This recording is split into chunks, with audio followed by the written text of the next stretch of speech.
Hello and welcome. This is the Reason Roundtable, the podcast of free minds, free markets, and free takes. I'm your host, Peter Suderman. Happy Monday to everyone except the people checking their retirement accounts this morning. Let's start with the economy. Lots of economic news last week, lots of headlines. There was a just okay jobs report. Job creation was not terrible, but a little bit soft. And the unemployment rate ticked up to a worrying 4.1%. There was a big drop in the stock market, including a sell-off and other further declines just this morning. All of this comes as President Trump followed through with some of the North American tariffs he promised a month ago. Last week, he let them go into effect, and then a day later, he partially reversed himself. So I want to begin today by going around the panel and asking, what is your headline about the economy, your big picture take this week? Katherine, let's start with you. What's your headline? The Politico headline, Trump won't rule out a recession in 2025. I sure wish he would, Peter. Yeah, that doesn't sound great. Matt, what's your headline?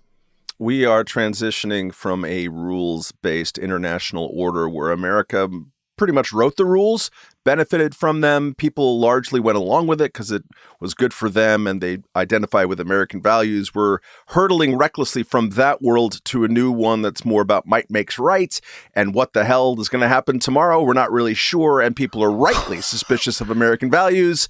And Donald Trump thinks that's going to be less expensive. I think it's going to be more expensive. The no rules-based international order sounds very much like a Mad Max sequel.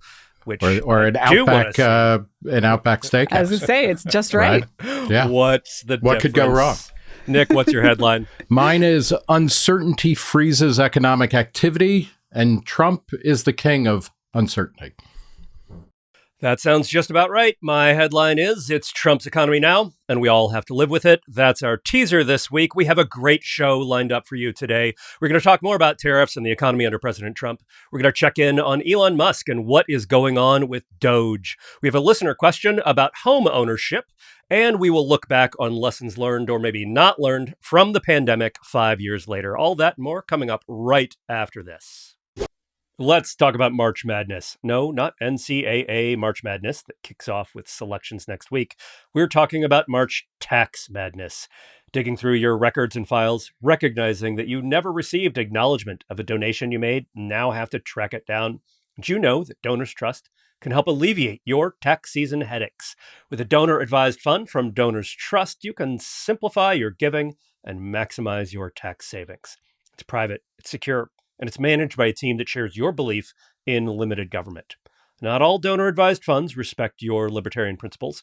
Donors Trust is proudly dedicated to advancing a free society, protecting your charitable intent, and championing individual liberty and free markets.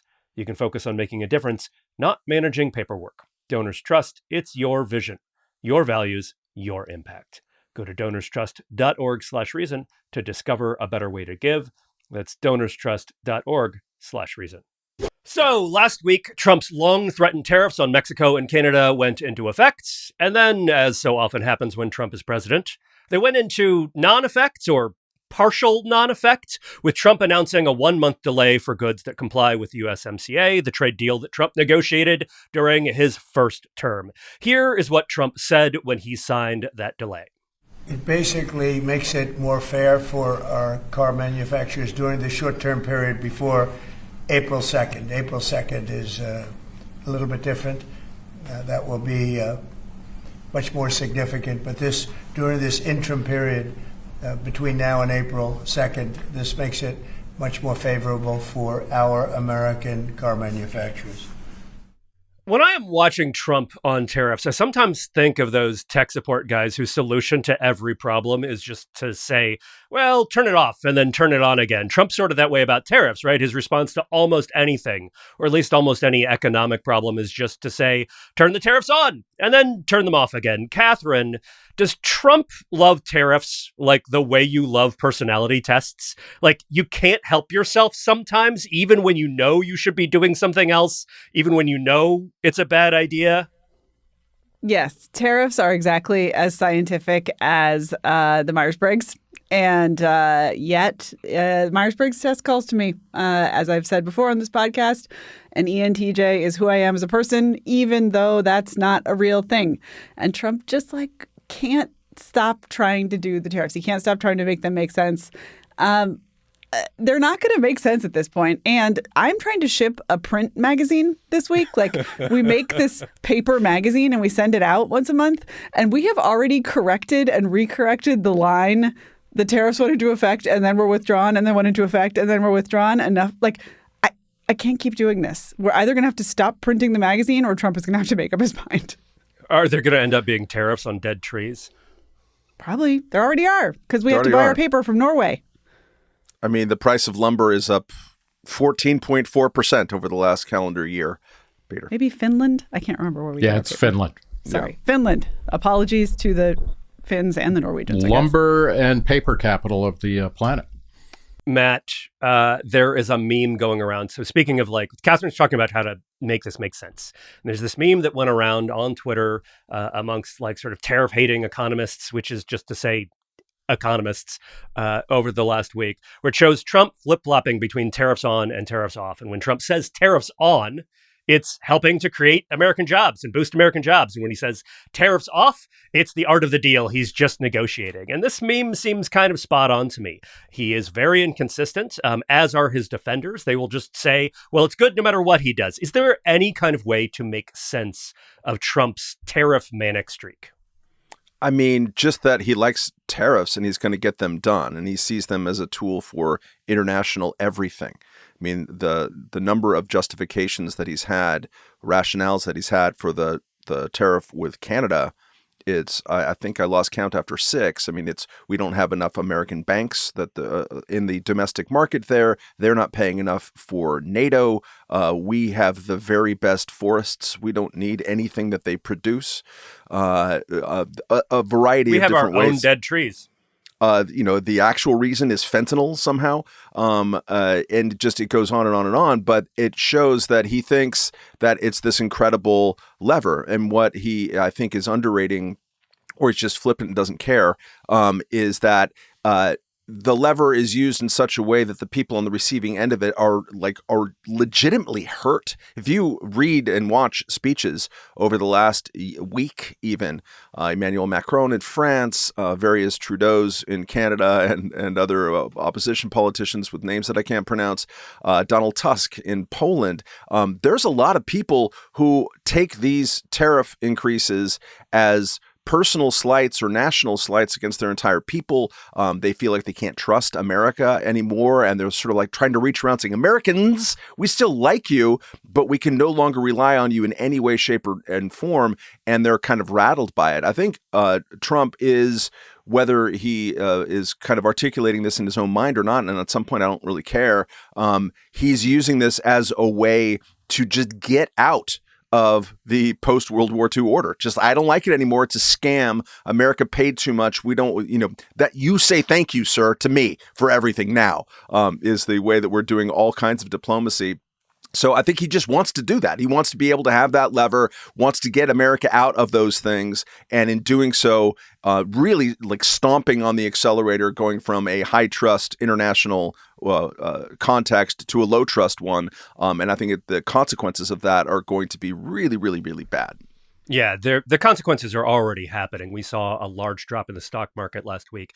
That drop was quite clearly a direct response to Trump's announcement that the tariffs were going into effect. And then after that, you saw all of this volatility. There was a response to, well, maybe they're not all going into effect. Maybe some of them will never go into effect, but there's a lot of uncertainty in the air. So, Nick, how should we think about this? You mentioned uncertainty in your headline, right? Like, how should we think about Trump's tariffs and the kind of economy they're going to produce here in America? I think the main thing to focus on is uncertainty is the absolute, biggest acid that you can pour on the economy or on all sorts of other activities that require any kind of coordination among countries, among markets, among people. The St. Louis Fed has something called the Uncertainty of Economic Policy Index. It is currently at 900 or about 900. To put that in perspective, it's normally under 300 and was under 300 just a couple months ago. When COVID happened and when the financial crisis happened in 2008, it was still around 600. So we're 50% higher than it was under these two watershed events because Trump is jerking around trade tariffs and things like and other kinds of economic policies. We've been here before.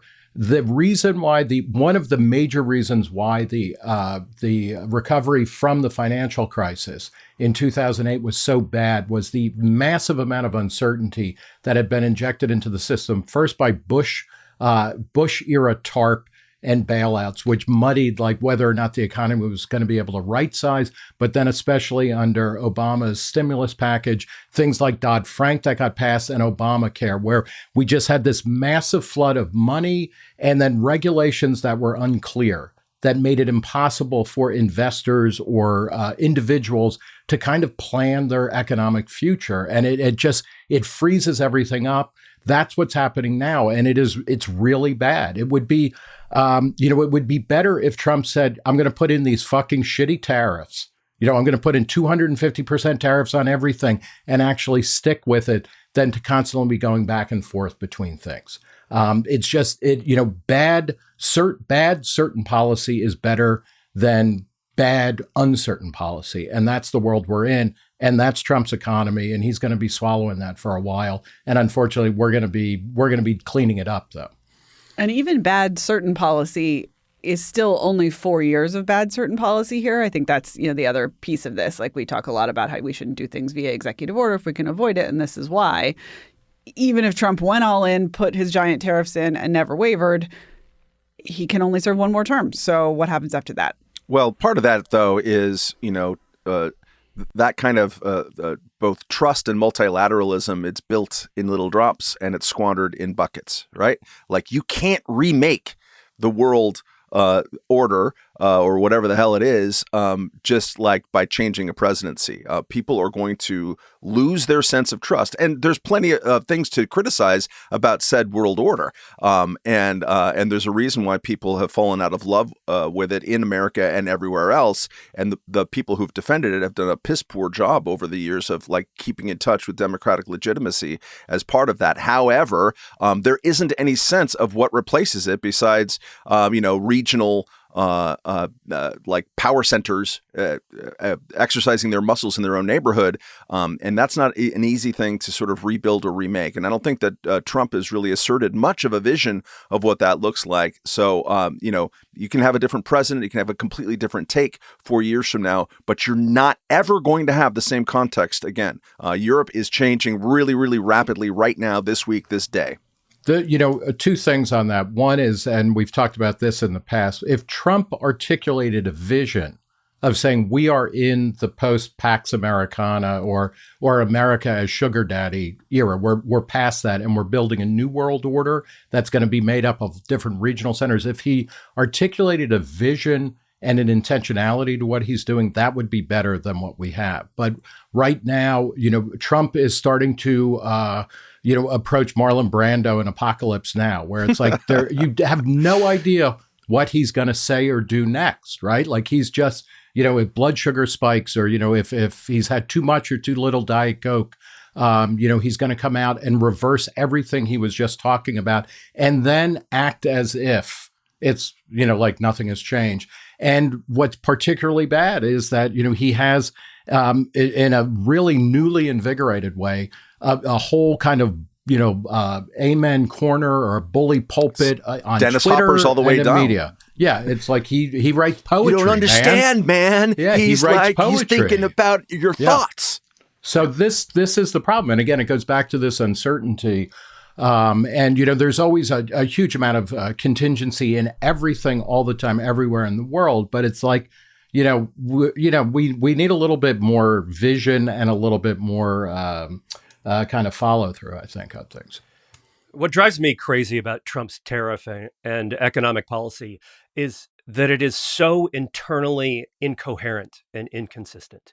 And it just doesn't match up with a lot of the other stuff that Trump has said. If you think about what Trump ran on here coming into last year's election, Trump was like, I'm going to lower your taxes because taxes are too high, especially on working class people. Trump also said, I'm going to lower prices because prices are too high under Joe Biden. He was still saying that at last week's State of the Union, talked about egg prices being too high, talked about the price of consumer goods just being way too high because of inflation. And then he also spent a lot of time over the last several months talking about how unelected bureaucrats are a problem because they have power over your lives, and because that power is, they can just sort of wield it to do whatever they want, right? It's inconsistent. You can't plan around it. And so Trump is now proposing an economic policy that raises prices, that effectively acts as a tax on so many Americans, and then also that is being implemented in a way that is inconsistent, that makes it impossible for people to do business, much like regulators who you can't tell what they're going to do next.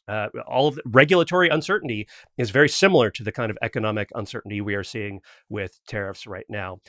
Katherine, I think I should bring the Trump administration's defenses of this into our discussion. So I just want to read you two quotes from Trump's Treasury Secretary, Scott Bessent, over the weekend. Here's the first one. Look, the market was up 20% last year, 20% the year before. Did the Biden administration succeed? The American people weren't buying it just because the market was up. This is a response to, hey, the stock market's down. That seems like a pretty strong signal. Here's the other thing he said.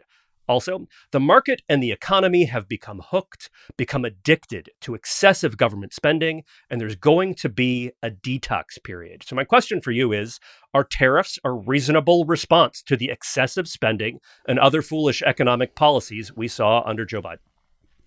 I think basically anytime someone uses the word detox, I just immediately assume they're full of shit. So this is, I think, just the place to start. When people are like, I'm doing a cleanse, I'm only drinking lemon juice or whatever. I'm taking these pills that are going to deliver my liver. It's all placebo effect. And so I think to the extent that this is a cleanse, if this is a detox, again, it's just, Everybody feels terrible right now, and we want to try and convince ourselves that it's to some good end. That at the end of this process, we will be purer or better or cleaner, and that is not the case. First of all, because it is not the case that it's purer and better to be, more economically isolated. That's wrong. And second, it's just not the case that it's better to be poorer, which is where we are right now. I really can't say that enough. Trump. The headline I picked at the top of the show, I hate to predict things like that, is what he told Maria Bartiromo. But he keeps saying terms like there's going to be a transition, there's going to be an adjustment, there might be some little bumps in the road. And there is no reason to think that those are just transitions or adjustments. They're going to be permanent decreases in our economic capacity. That is what will happen here if we detach ourselves from global trade. And at the same time, you have the Commerce Secretary who's also on the Sunday shows saying Americans should absolutely not brace for a recession because that's what he was told to say. And then Trump countermands it because he can say whatever he wants. But those quotes do not reveal a truth. They reveal a spin. The quotes also the hell with Nick. The Treasury Secretary also said over the weekend, if I'm not mistaken, said, the American dream is not about being able to buy cheap goods. I think what that reveals is the hubris of central planners everywhere. What kind of hubris is it to have a Treasury Secretary tell me what the American dream is? No, sir, you don't get that right. It is life, liberty, the pursuit of happiness as we see fit, not whatever a bureaucrat deems it to be. And there's nothing that's securing more liberty by making things artificially more expensive. I do think my personal American dream is to be able to afford really expensive crap. Rather than cheap plastic crap. Although we have a word for that now that came to us from a guy I believe named Venkatesh Rao. Premium mediocre. Yeah, that's the American dream. Premium mediocrity. Got to make that one word somehow. Premiocre. Yeah. Let's premiocre. Just do this. I like that. Thank you. That definitely sounds like a kind of cafeteria pudding that you would have in really does. 7th I thought grade. It was a very expensive shade of brown from the Martha brown Stewart paint. line. Yeah. Premiocre. It's the Pantone color of the year is premiocre. It's sort of like a golden brown. So Nick, one thing that strikes me every time we talk about tariffs is that basically all economists across the ideological spectrum. Okay, it's not 100%, but the vast majority, one of the things that economists agree on most is that tariffs are bad for the economy. They don't do what they are supposed to do. They make the economy worse for the for the country that is imposing them.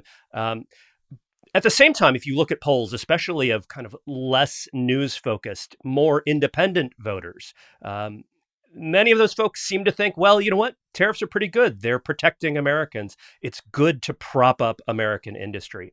How do you, why hasn't that message gotten to ordinary Americans, even though this is like such a, sort of article of agreement amongst economists? And talk us through just like a little bit about, like, you are a working class American. You think these tariffs are going to be good. Why are you wrong? And how is that going to affect you? Well, I think the biggest thing to understand is that what tariffs do by design is increase prices. That's the whole point. They're making it harder and more expensive for people to buy foreign goods that, by definition, are cheaper and supposedly are competing with American-made goods, or the lack of capacity in those industries because they've been priced out of the market by cheap overseas stuff. So the whole point of tariffs is to raise prices. If you're a working person, or actually more accurately, if you're a person, you know that when prices go up, you tend to buy less of things, all things being equal. The trick that Trump and his supporters are saying is that, well, if we put up tariffs, it will allow, American farmers will finally be able to sell a lot of their stuff, even though they sell a lot of their stuff overseas for a variety of reasons and things like that. And, we'll have steel, not just using steel to make stuff in America, because manufacturing continues to crank out more and more stuff from America, despite having fewer and fewer people actually employed in the making of stuff. But we'll bring steel mills back. And wasn't it a great time when steel mills were polluting the air and the river and causing horrible workplace accidents? These industries will be able to flourish again once we have a protective fence against cheap imports of goods and, in Trump world, also of cheap people, right, coming across the border. The problem with that is that when you look at any particular instance, sometimes there are short-term increases in certain industries that benefit from tariffs. But then the overall effect is to make everything more expensive. And the overall economy suffers and individual consumers tend to suffer. Keeping out foreign eggs is not going to make the price of eggs cheaper. American chickens don't care. They're not in a competition with Canadian or Mexican chickens any more than avocados from Mexico care about, how much an American avocado costs and things like that. So I think looking at it that way and looking at it holistically, that's a big factor. The other major thing, because this always comes back to manufacturing jobs.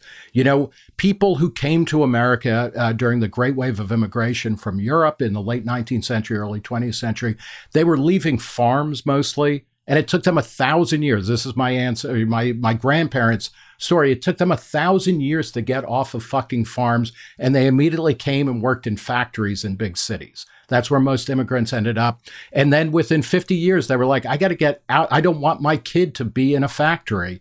And mission accomplished, because since the late 40s, the number of people who have been in manufacturing jobs has been going down in a straight line decline. There is no big bump up because factories are more efficient. We need fewer people to make big things out of metal and steel and all of that kind of stuff. And we're saying that victory, is one of the biggest tragedies in America.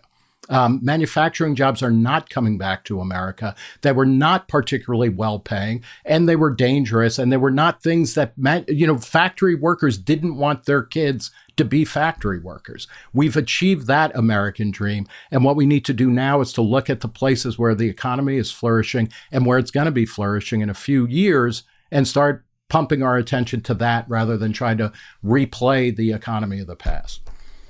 And it even hurts factory workers and factory jobs in some cases. I mean, if you look at the way that manufacturing works in a bunch of the auto manufacturers up in Michigan, they ship their parts across the border a whole bunch of times during the production process. And that means that if to make one car, you have to move goods across the border 3 or 5 or 6 times, you're paying the tariff every single time. And that raises the price of doing business. And that is worse for the auto workers and for the manufacturers of manufacturing jobs of all kind here in the United States. The costs of this are just so incredibly clear. And I'm always just kind of stymied by the way that people can't see this.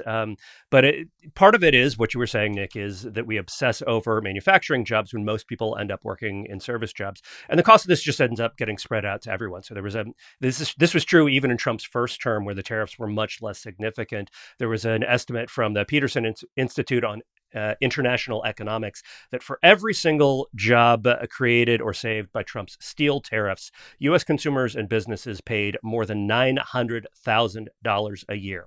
That is not worth it. That is nearly $1 million per job saved for a steel worker's job. That is just not worth it.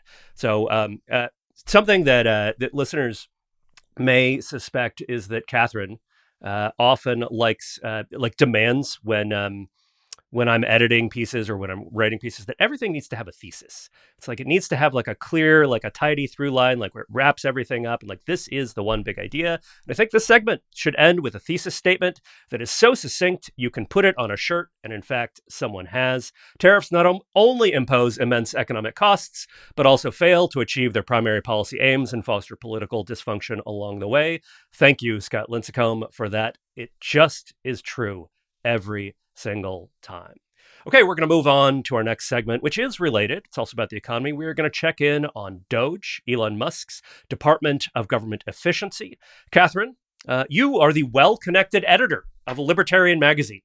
You operate out of Washington, D.C., where you have lived for much of your life. You recently published an issue devoted to all the things the government could and should abolish. It was great. So I assume you just know what DOGE is doing. Like, you've got the sources that are telling you what DOGE is doing right now. You're getting a readout every day. Could you share what is DOGE doing? It's not clear that DOGE knows what DOGE is doing, but I will try. I think that the latest news is actually pretty interesting because it seems to be two things. One is Musk and his lieutenants are kind of running around saying we need wins to defend. That's the quote that has been kind of floating around. So that's coming from the GSA guy that Musk brought in, Thomas Shedd. It's coming from Musk himself. And this, they have a wall of receipts, right? Like the money that they've saved, the programs they're killing. And they also seem to quietly post stuff on that wall and then quietly remove stuff from that wall when it turns out they didn't quite kill it or can't quite kill it. Or the math was just completely wrong. Or the math was wrong by an order of magnitude. Republican lawmakers are like begging DOGE to just let them know what programs they're cutting so that they can take them out of budget proposals. Like they're not even trying to have input on it, really. They're just like, could you just send us a memo saying what you cut so that we don't fund it tomorrow? And then meanwhile, we have Trump supposedly saying to his cabinet, by the way, the cabinet secretaries are the ones who should be cutting the jobs, not DOGE. And that I assume that he is saying, at least in part, because a lot of lawyers have just been like, hey, DOGE can't actually cut these jobs. Please try to at least make it look legal. Now and always, I would love a super, super effective DOGE to be super effectively doging. But what seems to be going on right now is after this sort of burst of initial excitement, Washington fights back. It is in this sense, the deep state is real. It is just very, very hard to do anything ever here in a way that is permanent. And the DOGE folks are running into that. The second half of DOGE is supposed to be like, oh, we have a bunch of cool new apps that let us access government services. And they're talking about pivoting to that. That's going to be 10 times harder. So good luck, my bros. Yeah, the deep state is at my dog park. It's at my gym. Like wherever I go in DC, I just hear people talking about like what DOGE is doing and whose jobs are getting cut and what they're going to do in response. It's very strange to just hear this constantly whispered, or not even whispered, just a part of the local conversation. It seems like but it's not just people in Washington here who I think are a little bit apprehensive here. You see some polls showing that Musk is maybe not as popular as Trump, or Trump's agenda is. And so, Nick, I just want to ask you about what Katherine mentioned, which is that Trump kind of very publicly said to his agency heads, look, you are in charge. It's not Elon Musk. He is going to be making sort of advisory opinions here, consulting, and then you get to make those decisions. And it's not been totally clear who is making those decisions so far. So what do you make of that kind of public demoting of Elon Musk in front of everyone? I think, when you have two alpha males in the same room, one of them is going to try to beat down the other. Everybody has been predicting I asked you some about kind of breakup. DOGE, not the podcast. Yeah, that's true. Yeah. Well, here we only have one. We only have one alpha on this podcast. Let's make that clear. Katherine Mangu. But I think this is the beginning of the kind of separation. To follow up on what Katherine was saying, DOGE is a good idea, right? And we should be positive about the vigor with which people are identifying a lot and bringing to light a lot of stupid government spending that Reason has been talking about for its entire history since 1968. There's a great piece at Reason.com today by Veronique de Rugy about how to make sure that DOGE cuts the right things and makes it stick. And that means shifting it out of the executive branch and bringing it to Congress, which ultimately this is Elon Musk has been citing Milton Friedman a lot. This is the way that Milton Friedman talked about doing it. And it's really central and important. But I think what we need to take away from DOGE now is the fact that it is overshooting totally in keeping with Elon Musk's management strategy, which is that he would rather cut 10% too many workers and then hire them back than leave people in place.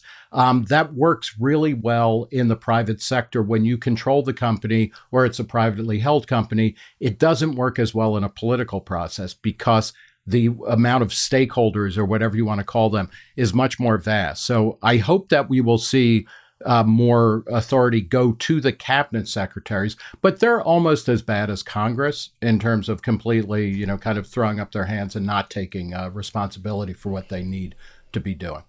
Can we talk about the evolving metaphors for what implement DOGE is using? Because we had the Millet chainsaw, but then Musk supposedly has a hatchet. And then this weekend or maybe Friday, Trump started saying scalpel.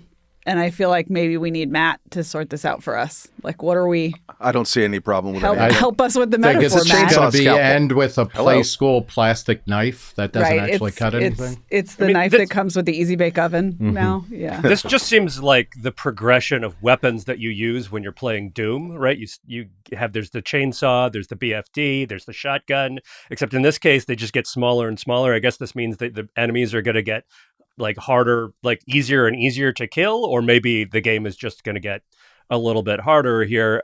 So Matt, I want you to close us out here by thinking back a little over a decade, 15 years, 16 years actually, to the Tea Party. You remember the Tea Party, right, Matt Welch? Yeah. And specifically August of 2009.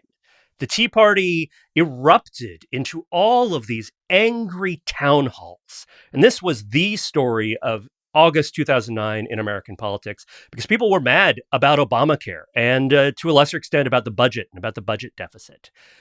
Well, last week, there were some angry town halls, but they were directed at Republicans to the point where there was at least one Republican leader, the head of the NRCC or something like that, who advised Republicans in the House not to do in-person town halls anymore.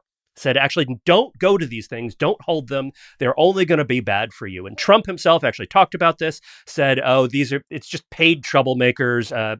House Speaker Mike Johnson said, they're people who do this as a profession. They're professional protesters. And he didn't want to play into that. What do you make of the Republicans being scared to talk to people about what they are doing or about what Trump and DOGE are doing? I look forward to Kash Patel doing investigations about the paid outside agitators into these town hall meetings in the name of being morally principled about things. If you can't, legislators are not legislating. They are mostly vying for time on C-SPAN to fundraise. If you can't manage to show up at a town hall meeting, what are you even doing? The DOGE causes chaos. It is Elon Musk has made the affirmative choice to unveil this in a mode of maximum informational chaos and bruising partisan conflict, as opposed to like trying to build up trust with people and saying, hey, look, I discovered this thing. Everyone agrees this is bad. Let's cut it. Okay, great. That's not the road that they're choosing. And so if there are places in congressional districts that suddenly find themselves in modes of uncertainty. I mean, there's a through line with tariff uncertainty and DOGE uncertainty, too. If you don't know what's happening, it can be a little bit stressful for people. So that stress is going to be expressed at these kind of town hall meetings. And it's no wonder that people would want to dodge them. I think that is cowardly and stupid, as I think much of what legislators pretend to do right now is also cowardly and stupid. And it's sort of, I think, built in an hourglass on this thing. It's not going to last forever, because if you keep having economic results that aren't great and you keep sowing this type of uncertainty and bad feelings, there's going to be someone who's going to be the scapegoat. And it's not just the uncertainty of it, like what's going to happen, but there's also legal uncertainty associated with it too. Elon Musk and Donald Trump are exposing themselves to legal challenges with the way that they even talk about how DOGE does its work. So I don't see this as some kind of way that we're going to reduce the size of government meaningfully. And if you don't do that, you don't even manage that, and then you have like a short-term time limit as you're devolving from chainsaw to scalpel, it's hard to see that this is going to lead to lasting results. Yeah, I think this is right. The problem is a lack of transparency, a lack of clarity. We don't know what DOGE is doing or what it is trying to do, what its aims are. It has changed so many times. And the reporting about what it is doing, even the self-reporting from Elon Musk, also changes constantly. And so it's totally unclear what their goals are and what their methods are. And that is going to make people anxious. It's going to make people upset. And it's going to make it hard for Republicans who want to take this stuff to their constituents and say, look, this is a good thing. We did this, and here's what we did, and here's why.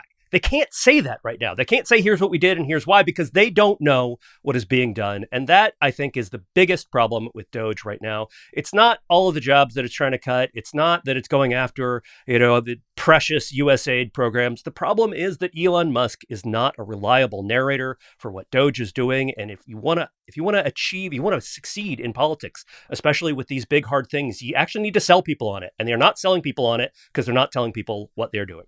Hey, Reason Roundtable listeners, Peter Suderman here. Do you know a student looking for a transformative opportunity that supports the foundations of a free society? Reliance College invites students aged 16 to 24 to the 2025 Great Connection Seminar in Chicago from July 26th to August 2nd. This year's theme, Reason and Free Will, dives into timeless ideas from writers such as Thomas Jefferson, Ayn Rand, and Aristotle. Students can sharpen critical thinking skills in small dynamic groups, developing the intellectual tools needed to thrive in a free society. Outside the classroom, they will explore Chicago's vibrant culture, touring museums, trying improv, comedy, and building lifelong personal connections. Parents, this program equips students to think, reason, and act independently. Go to reliancecollege.org/reason to learn more and apply. Registration is just $800, including room and board for the full week with scholarships available. Don't miss out. Visit reliancecollege.org/reason to learn more and apply. That's reliancecollege.org/reason to learn more and apply. All right, let's move on to our listener question from Mark, who just asks in a very succinct question, some, if not all, of the Roundtable members have referenced an aversion to home ownership. Can you explain your rationale? I believe Katherine is our strongest home ownership hater here, followed by Matt Welch. Let's start with Katherine. I'll fight Matt for it. Yeah. So I think that home ownership is essentially an aesthetic preference, and I love for everyone to live their best aesthetic preference life. If you want to live in a house that is your house and you want to use it as your primary savings vehicle, and you want to do that so that you can dig up the yard and put the plants in it that you want forever, or renovate your bathroom or whatever it is, great, knock yourself out. However, homeownership is very, very often presented as this kind of panacea. We have, State of the Unions going back at least to George Bush, but further than that, saying that homeownership is the keystone to making Americans invested in America. which is bonkers. You don't have to own a house in this country to love this country. And it's not a foolproof investment mechanism, which many, many people would like to claim that it is. So I am a renter for life. And that is partially because I know that my demand for housing is going to change radically over time. I am right now at like peak housing need. I have kids who live at home with me. I, need to have places to put them. But I didn't when I was in my 20s, and I'm not going to when I'm in my 50s. And so I would like to have exactly the right amount of house and spend the amount of money on house of how much house I need. If you think housing is a good investment, there are REITs. You can go into the stock market and you can purchase investment vehicles that allow you to ride along for the growth of real estate, if that is your concern. So feel free to own your house, but don't act like that's how to be a good American or the only way to make money. Matt Welch, why do you prefer to pay a monthly fee for your refrigerator box? My aversion is purely personal. I'm not making judgments on other people's interpretations of the American dream, Katherine. I'm an actual libertarian. I am making those judgments. I am here to judge.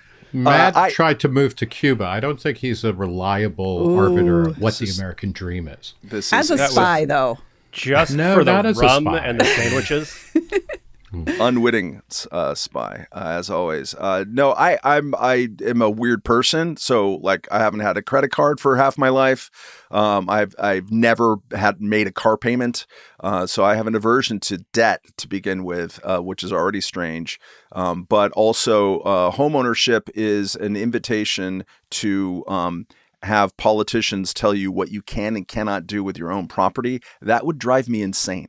It would actually drive me insane if I bought a whole ass house and spent a whole bunch of money on it, and someone said, I don't know, man, you cannot have that fence if it's 6 inches. Yeah, it's got to be 8 inches, or your swimming pool's got to be like this, or whatever. You can't have chicken coop if you want a chicken coop. All of it drives me preemptively insane. My blood pressure is rising just thinking about what the government would tell me what I can and cannot do with my house. And the types of places that I, unfortunately, have chosen to live in or in my life, not unfortunately, but it's unfortunate the kind of governments that they have. Los Angeles, Washington, D.C., and New York are the kinds of places where they love to tell you what you cannot do with the place that you have bought. And that would just drive me bonkers. So no, I don't want to give politicians any incentive in telling me what I can do with my life.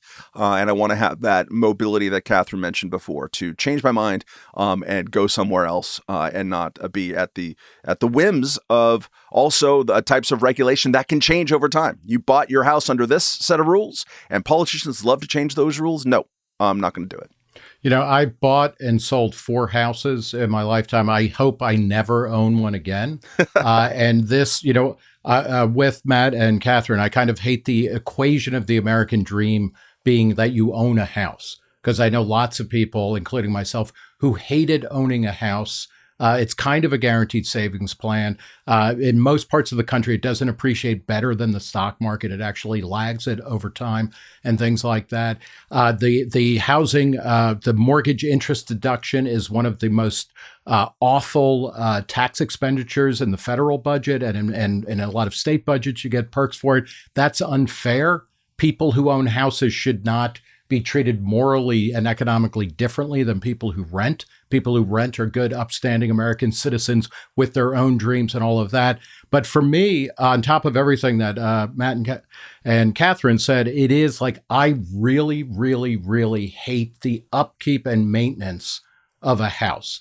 Taking care of the expenditure, cutting the fucking grass. I was a serf, for the first 18 years of my life. We had 3/4 of an acre and a push mower, and I had to do that, and I had to clean gutters, and I had to do a bunch of stuff like that. It's like, I would rather not do that. And that's a big part of my aversion to home owning. But anybody who wants to do it, I think it's great. It's beautiful. Do it. The government should not reward that with a mortgage interest deduction. What I'm this hearing here is entire that podcast is just Nick trying to get out of the fields, like ancestrally. Yeah, like Yes. totally. No, desperately I want to live in a fleeing high rise. I want to live in a high rise the building furrows where of the fields. food is delivered to you in little squares that it comes out of the wall at the right moment. I want to live in George Jetson's universe. That's I also- also being in the back train of Snowpiercer. Yeah, that's that's right. what I Like went you with end too. up with Yeah. it turns out it's just bugs caught by the train and turned into Okay. little meat cakes. Yeah, Spoilers. sure. But First of all, they're careful. good for you, and they're low in cholesterol. I hear. Nick this will is- eat the by the bugs. way, he will live in the It's pod. the eat the bugs Yeah, debate. sure. I will and they're rent. Yeah. Now and always, Reason's position in the eat the bugs debate is feel free to eat bugs. Feel free to live in a pod. Do not mandate it, but feel free to do it. And I do feel like conservatives who are like weirdly obsessed with the eat the bugs thing cannot see the distinction between bugs are mandatory or bugs are forbidden. Like there's an in-between thing, which is bugs are available if you want them for lunch. So I have been a homeowner since I was 28 years old. That is more than a decade and a half. I have interests in multiple houses at this point, somehow or another. That was definitely not planned, but it happened. And I will say that it is possible to be a homeowner for a long time as an adult and never mow a lawn. I have never mowed a lawn as an adult. However, to Matt's point, I have tried to renovate my house. I have even succeeded in renovating my house in Washington, D.C. I have a great bar in my basement. But when I was trying to renovate the front yard, one thing that I had to do was pull out an old gate fence thing that was really ugly and shouldn't have been there and had clearly been there for several decades and was just this like metal fencing junk that you used to see in DC everywhere in these old neighborhoods. And so we ripped it out and wanted to put something new in, and we had to get a permit. And the permitting process for me to describe would take not just the rest of this podcast, but the rest of the podcasts for this entire year.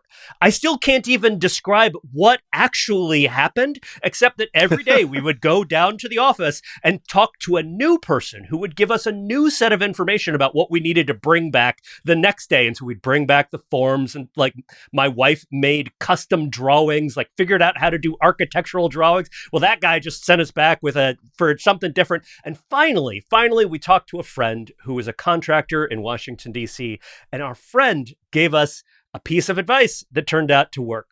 He said, don't go to the people you're supposed to go to in the permitting office. You just walk past them to the guy behind them who works on something that's sort of related, but you would never be sent there. His name is Mr. Bogle. Go explain what you want to do to Mr. Bogle and get Mr. Bogle to sign off on your permit for you. So I went and I sat there for my 2 or 3 hours and I got Mr. Bogle to sign off on it. He asked some very reasonable questions. It was like, okay, this is fine. And then what happens after you put the fence in, the new fence in, which is really, it's just this very ordinary little fence with like an 8-inch stone riser to connect it. You have to get an inspector to come out and like look at it and say, you followed the permit accordingly. The inspector came out and just looked at me and was like, why am I here? And started ranting about how he shouldn't be here because this structure does not need a permit at all. And all the people in the permitting office are morons and they're just wasting his time. And he's so mad about it. And it's just so stupid. And he just wants to get things done and have it. And I'm just sitting there with my piece of paper that he has to sign. And I just, okay, mister, could you please sign my permit just to say that you looked at it and it's okay? I was like, but you don't need it. It was like, but they told me for a week I needed this. And Mr. Bogle said I needed a permit. And so I eventually did get my permitted fence. But boy, that was not a fun process. On the other hand, I have a nice fence now because I own a house. Okay. A reminder, we love to answer your questions. To submit yours, send your short, succinct, pithy, and otherwise not very long questions to podcasts@reason.com. That is podcasts@reason.com. Let's go to our final segment. This is not a lightning round. It is a cyclone round because we're just going to go around and around in a swirling mess. Somehow, it has been 5 years since the pandemic, since COVID-19 shut things down in America. I distinctly remember a Friday afternoon, March 2020, slacking Katherine to say, this is coming. This is real. It is something that we are all going to have to respond to and deal with. And I think Katherine was kind of like, really, Peter? Really? And then a week later, the DC office shut down, and so did the rest of the world. So I want to go around the panel and ask, what is one thing we have learned or should have learned in the 5 years since the world went crazy? Matt, let's start with you.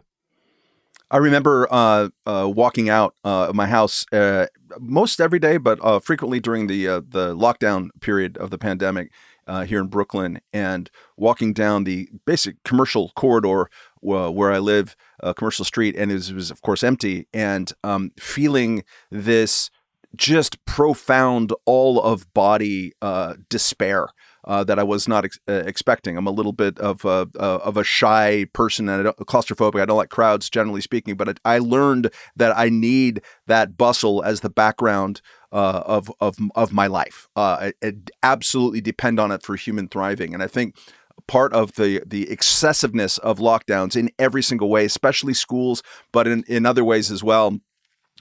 We underrated how much that kind of contact with human beings mattered to us. And I think the compression of that was deranging in ways that we still have not yet come to grips with. There are a series of books and podcasts and things that are coming out this year about what happened in 2020. I think we'll be living with the repercussions for the rest of our lifetimes, really, of what going that unnaturally did to us in that period of time, and it still like makes me just cringe and shudder thinking about it. I try not to, in fact. Nick, what did you learn? I wanted to bring up two things. One, on March 23rd, a couple days after New York did not issue technically a shelter-in-place law, but it was a lockdown, one of the more extreme ones in the country and one of the earlier ones. I wrote a piece for Reason that was titled, "We Will Regret Not Taking the Economic Effects of Mass Quarantine More Seriously." And I think that's pretty much right, and it's pretty accurate. And we have not fully understood the mechanisms by which we went into mass quarantine and what the effects have been. And I think we really need to study, why did this happen the way that it did? At the time it did, under Donald Trump, by the way. Donald Trump is the person who called for 15 days to flatten the curve. And I'm not saying, the Republicans are worse than the Democrats, because I live like Matt in New York City, and man, did the Democrats fuck up with every possible option, including in New York City and New York State, dictating what was and was not an essential business in a bizarre, weird way. Early on, liquor stores were shut down because they were non-essential businesses. That took about a day or two to fix. But for a large chunk of time, the only things that were open in New York City were pharmacies, supermarkets, and liquor stores. And that held on so much longer. And then people like Mario Cuomo or Andrew Cuomo. Thank you. Yeah, Mario. They're all the same, right? Yes. They're like Entenmann's baked goods. They're just the same thing that gets slightly reconfigured. But Andrew Cuomo was Little Debbie dictating Cakes what Cuomo. what was and what was not a business that could open, including clothing stores. For a good chunk of time, the only place people in Lower Manhattan could shop was a Kmart, because it happened to sell food and had a pharmacy, and they didn't shut down, where you could go and buy like oversized thug clothing for a while. It was insane. And I think the last thing that I'll leave with, this was the thing that really destroyed all trust and confidence in government, I think. And we're living with that now.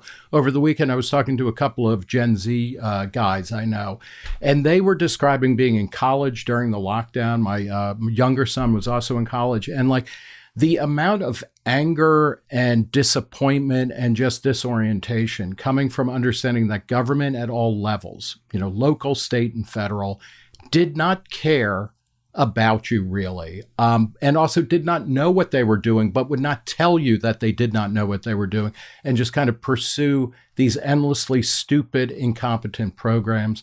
That is something that we will be living with for a very, very long time. And getting back that trust and confidence in government is really essential, I think, to limited government. But it is, we're barely getting started in even kind of addressing that. Katherine, what lessons have you been living with for the last 5 years? My lessons are about education. I think I am to this day making decisions about my kids' education that are deeply, deeply informed by how poorly the schools and especially the public teachers unions behaved during COVID. And never forget, this is like even now, parents broadly have the sense that schools learned during COVID that they could get away with a lot less school.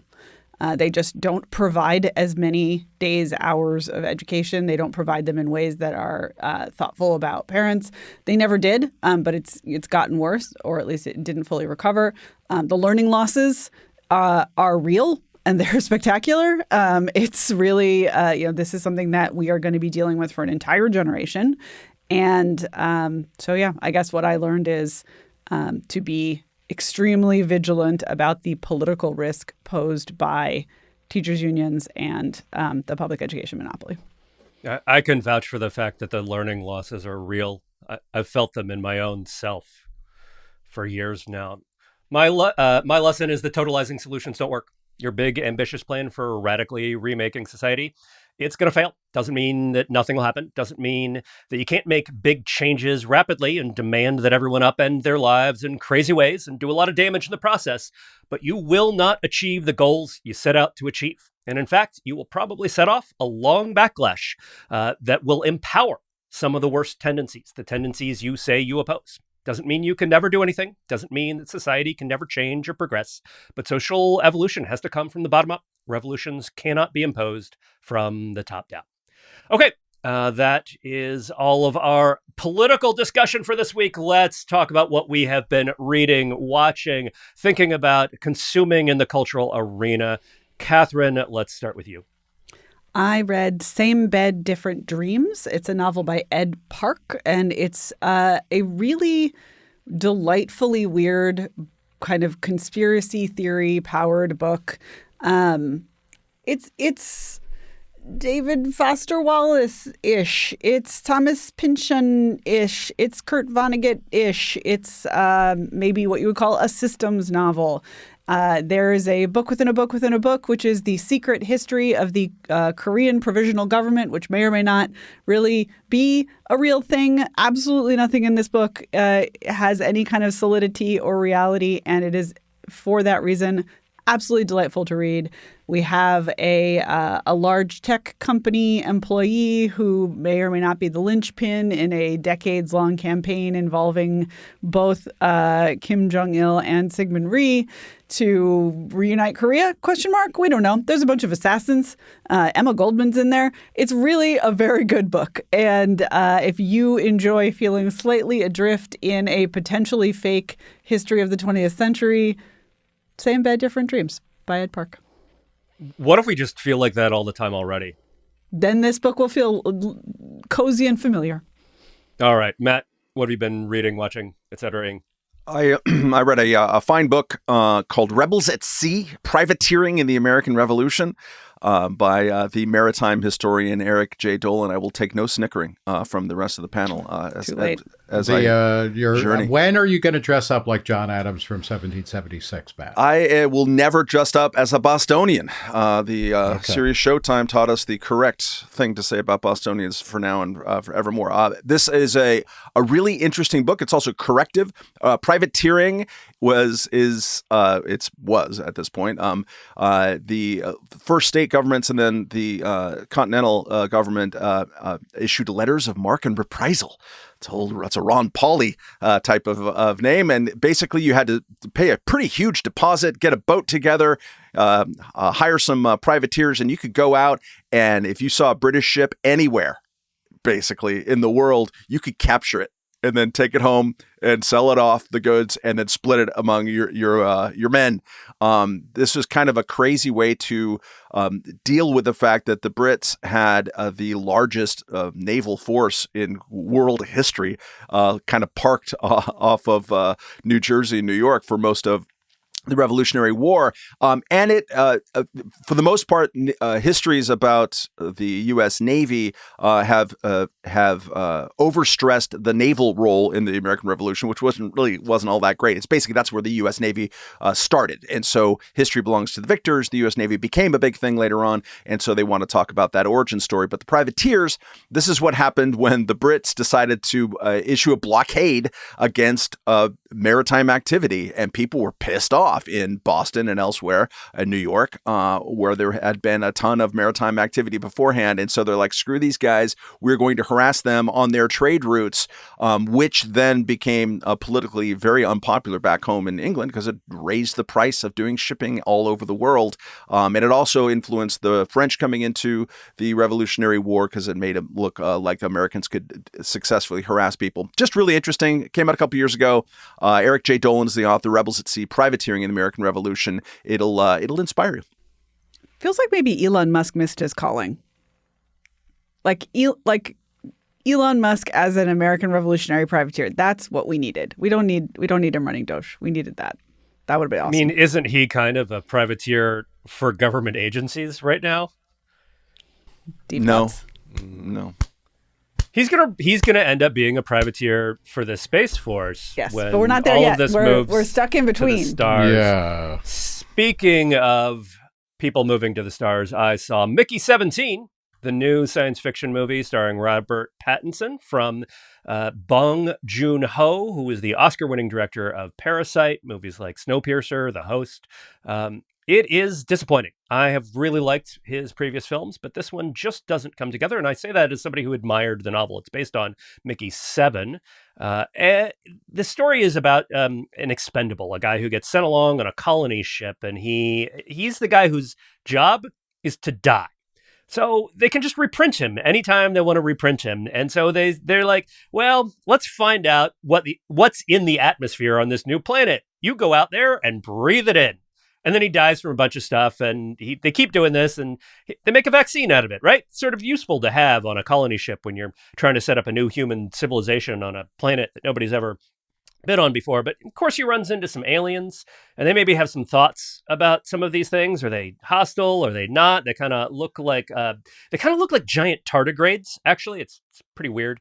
But the real problem with this film is the character of the marshal, the governor of this space colony, who is played by Mark Ruffalo, and he is just doing the most annoying, most obnoxious kind of Trump parody in a way that does not work. And part of the problem is this movie was shot in 2022, supposed to release a year ago, maybe even before that. And there are all these jokes about this sort of like celebrity TV personality who's really obnoxious and won't acknowledge that he actually lost an election. And it just is like, it's part of it's just like maybe this would have landed different a year ago, and part of it's like this just doesn't work. There are many things that you can do to make fun of Trump and to be funny about Trump and even to be sort of satirically pointed.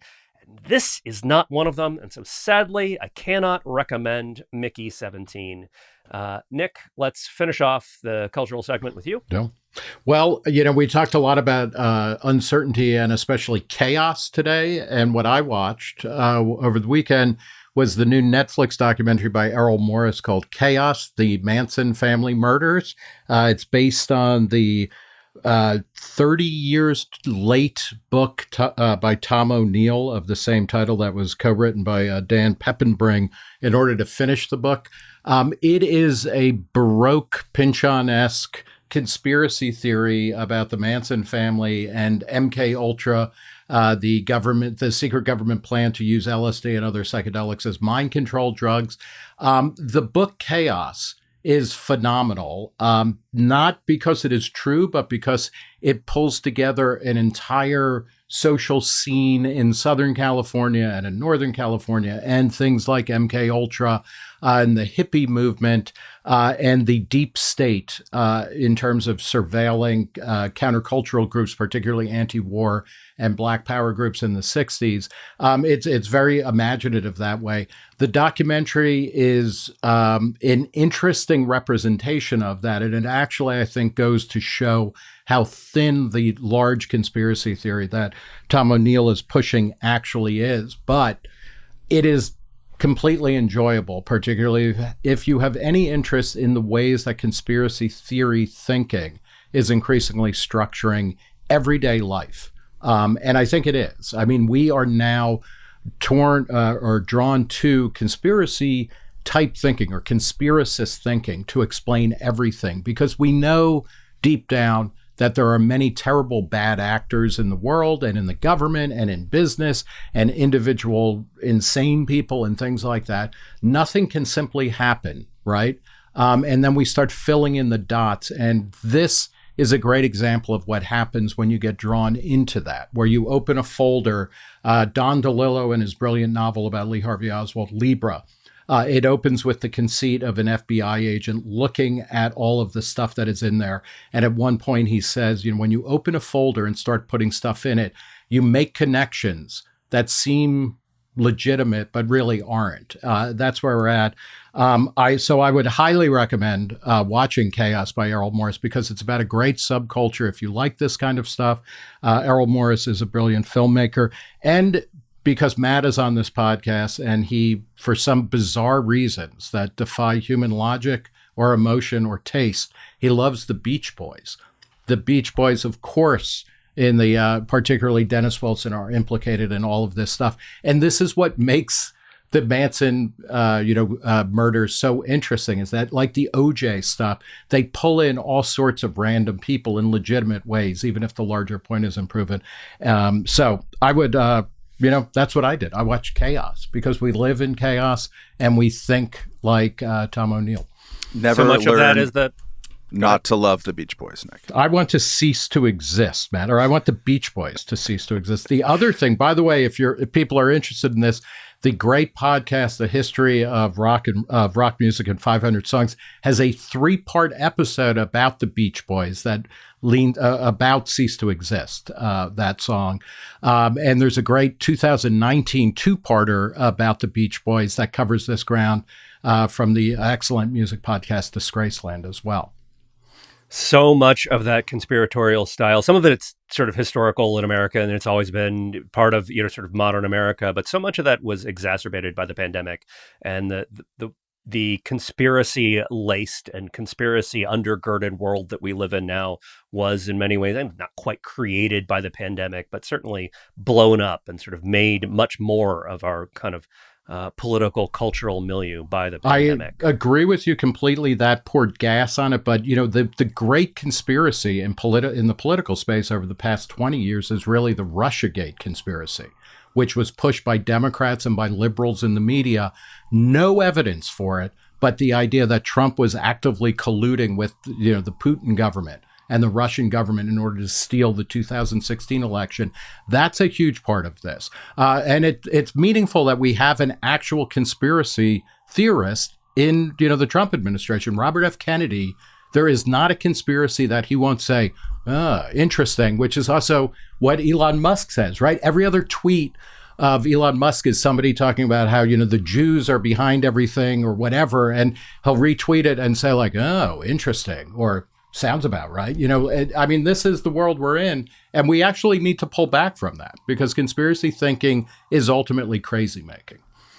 Nick, we do not have time to talk about it today, but I guarantee there will be people who listen to you say, the Russiagate stuff, the Trump-Russia connection, that's not a conspiracy. He's literally siding with Russia this week.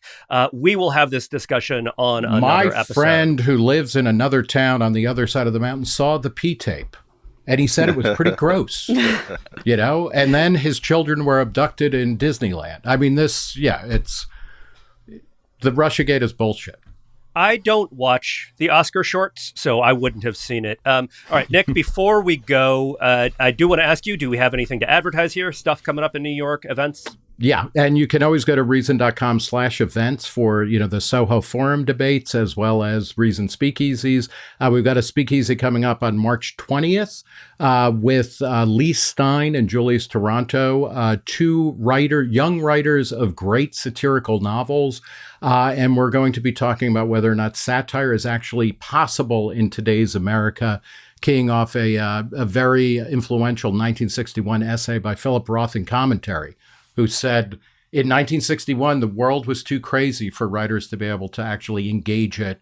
And ultimately, they needed to turn inwards and talk about their own interiority because the outside world was too crazy. That was in 1961. However many years after that, we're in a much, much crazier world. And Lee Stein and Julie Saranto have shown with their novels that you can be very funny and satirical in America. But I'm not sure. One of the questions we're going to be asking is how do they do that? And then also, is there a marketplace that actually rewards this kind of thing? Or are we too tribal where people don't want to, they want to make fun of the other side, but they don't want to make fun of their side? And has that destroyed the marketplace for broad-based, penetrating social satire? That sounds fascinating and illuminating, though I think it's possible to satirize things in Trump's America. On the other hand, why would you need to? You can just watch any video from the Oval Office. It's hilarious. It's right? It's self-satirizing all on its own. Okay, that is our show for this week. Couple last things before we go. Do you want to work for Reason? We are hiring. You want to work with us? Go to reason.com/jobs. That's reason.com/jobs. We have fellowships, internships. We're looking for writers and video producers and people who are good at making things happen. So go to reason.com/jobs. See if there's a job that's right for you. Finally, we want to say thanks. Give a big shout out to some generous supporters. Holly Snowden, in memory of Steve Geary, Larry Hastings, John Bailey, Brian Schneck, Bernie Waring. Thank you all so much for making this podcast and everything we do at Reason possible. As always, if you like this podcast, you can support us by going to reason.com/donate. That's reason.com/donate. Thank you so much for listening. This podcast will return in a week.